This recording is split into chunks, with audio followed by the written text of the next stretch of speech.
बोलिए सदगुरु कबीर साहेब की जय। सभी संत महापुरुषों की जय। आज सदगुरु कबीर साहब के मूल ग्रंथ बीजक से रामायणी नंबर 28 पे चर्चा करेंगे, जिसमें सदगुरु कहते हैं कि कर्म पट बीनने वाला जीव जोलहा है। जहाँ पूरा समाज जात पात में बटा हो, वहीं सदगुरु कबीर एक जोलहे जात के वर्णन करते हुए कहते हैं कि अस जोलहा काहू मर्म न जाना, जिन जग आनि पसारिण ताना। धरती आकाश दो गाड़ खदाया, चांद सूर्य दो नरी बनाया।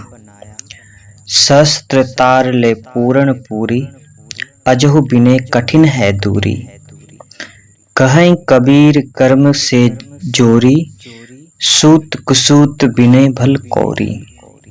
कहते हैं ऐसे जोलहा का भेद कोई नहीं जान सका, जिसने जगत में आकर ताना फैलाया। सदगुरु कबीर साहब की नजर में जोलहा का मतलब क्या है, जोलहा कौन है?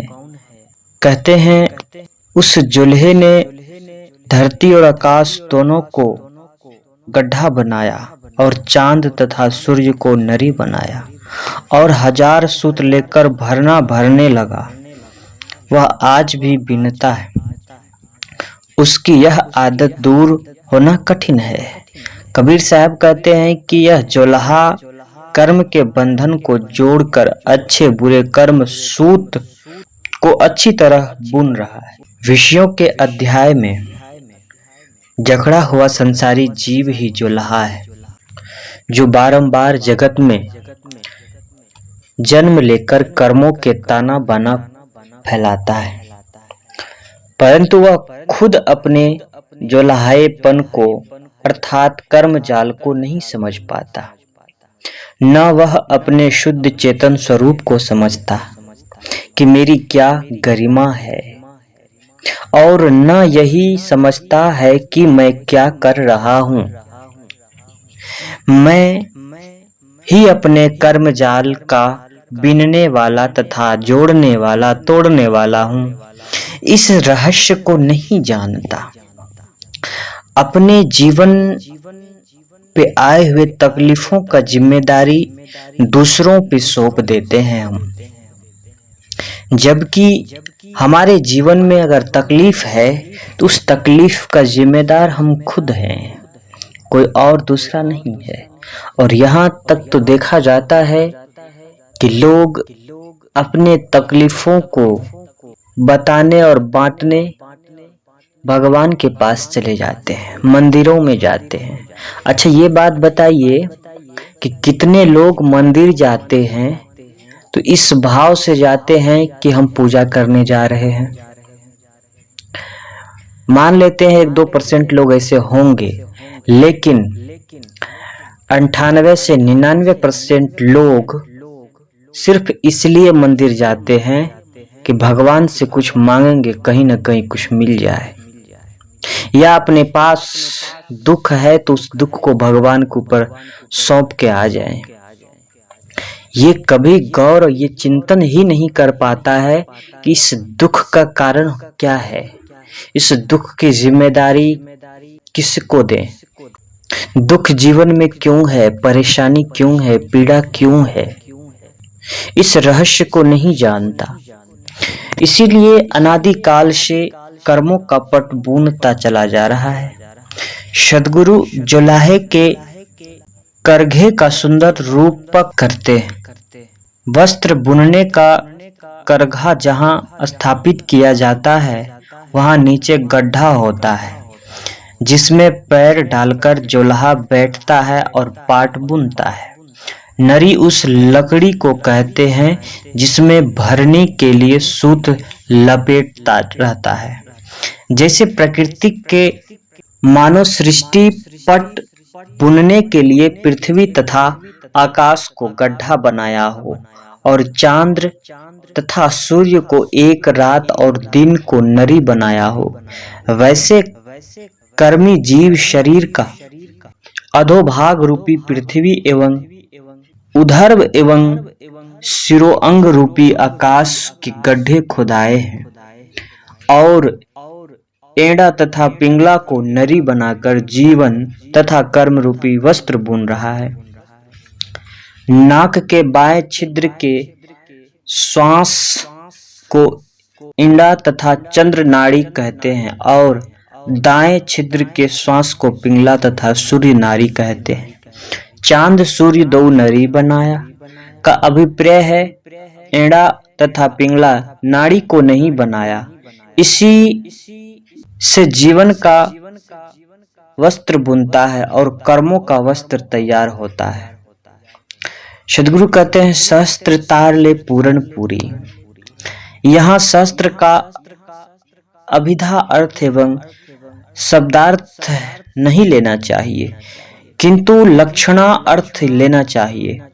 सहस्त्र का लक्षणार्थ अर्थ है असंख्य। जैसे प्राकृतिक मानव असंख्य तारों एवं नक्षत्रों से सृष्टि पट संपन्न करती है, वैसे जीव असंख्य श्वासों से जीवन पटन संपन्न करता है तथा असंख्य कर्मों से कर्म जाल का वस्त्र बुनता है एवं भरनी करता है। सद्गुरु आगे कहते हैं अजहु बिने कठिन है दूरी। सद्गुरु का यह वाक्य प्रपंची जीवों के मोह तोड़ने के लिए मर्म भेदी है। जीव अनादि काल से कर्मों का वस्त्र बुन रहा है, किंतु आज भी इसका मोह नहीं गया है। आज भी यह कर्मों का जाल बुनता चला जाता है। करने, खाने, देखने, सुनने, पाने आदि की तृष्णा समाप्त ही नहीं होती है। जिस व्यक्ति में एक तृष्णा उत्पन्न हुई, दूसरी तृष्णा अपने आप उत्पन्न होने लग जाती है। सद्गुरु कहते हैं कठिन है दूरी। इसका दूर होना कठिन है, लेकिन इतना भी कठिन नहीं है कि अगर इसे प्रयास किया जाए, साधा जाए तो ना होगा। क्योंकि सद्गुरु कबीर की ही वाणी है कि करत करत अभ्यास जड़मति होत सुजान, रसरी आवत जाते सिलपड़ परत निशान। करने से, अभ्यास से, साधना से हर मोह से मुक्त हो सकते हैं, हर पीड़ा से मुक्त हो सकते हैं। विषयों का राग इतनी गहराई में गड़ा है कि वह निकल ही नहीं सकता है।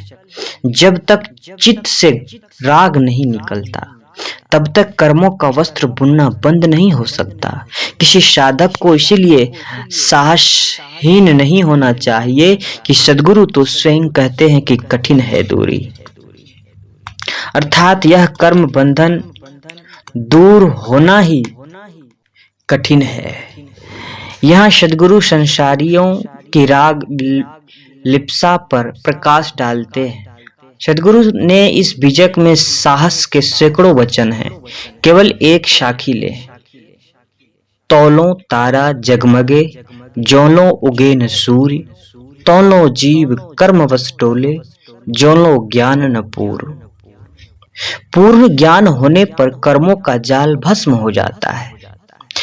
कहें कबीर कर्म से जोरी, सूत कुसूत बिने भल कोरी।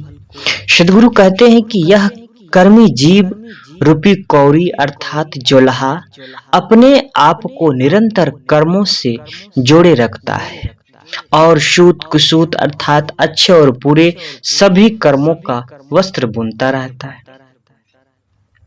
इस चौपाई में आया हुआ भल शब्द कर्म वस्त्र बुनने का क्रिया विशेषण है।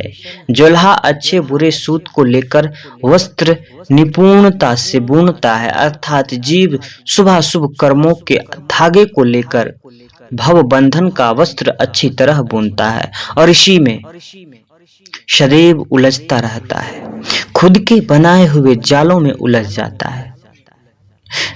हजार मित्र बना लिए, हजार रिश्ते नाते हैं, हजार जगह अपनी चंगुले फंसा लिए, हजार काम।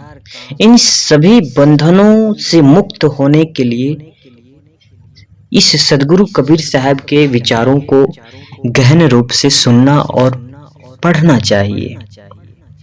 सदगुरु ने इस रामायणी में जोल्हा, करघा, गड्ढा, नरी, सूत आदि का सुंदर रूपक दिया है और प्राकृतिक धरती, आकाश, चांद, सूर्य आदि का उदाहरण पेश किया है। गुरुदेव के अनेक वचन श्लेषात्मक, द्रव्यर्थक एवं अलंकार युक्त होते ही हैं, किंतु इस रामायणी में सदगुरु मुख्य बात यह बताना चाहते हैं कि जीव बारंबार अपने बनाए हुए कर्म जालों में उलझ रहा है। वह आज भी नहीं जग रहा है, आज भी अच्छे बुरे कर्मों में उलझा है। उसे अपनी सत्ता और महत्व का भान ही नहीं है। मैं ही अपने कर्मों का कर्ता तथा विधाता हूँ। मेरे बंधन मेरे ही बनाए हैं और मैं ही उन्हें तोड़ सकता हूँ, इसका उसे पता नहीं है। अस जोल्हा का वो मर्म न जाना, इसी भाव का उद्भाव है। नाना मत के गुरु लोग भी प्राय जीव को हरि इच्छा अधीन बताकर उसको स्वरूप शोधन एवं पौरुष से दूर ही रखते रहते हैं। जब तक जीव स्वयं नहीं जगेगा, उसका बंधन नहीं टूट सकता है। चाहे लाख दान करो, चाहे लाख पूजा करो, जब तक स्वस्वरूप का बोध नहीं हो जाता, जब तक खुद को नहीं जान पाओगे, जब तक ज्ञान नहीं हो जाता, आत्मज्ञान नहीं हो जाता, तब तक भटकावे से नहीं बच सकते हो। और जब तक भटकावे से नहीं बचोगे, तब तक जीवन में दुख लगा रहेगा। तो जीवन से मुक्त होने के लिए सदगुरु कबीर साहब का ये महामंत्र कि अपने आप को समझो और आत्म ज्ञान अर्जन करो, जिससे जीवन के सभी बुराइयों को, सभी दोष दुर्गुणों को त्याग सको और जीवन अच्छे से बीत सके।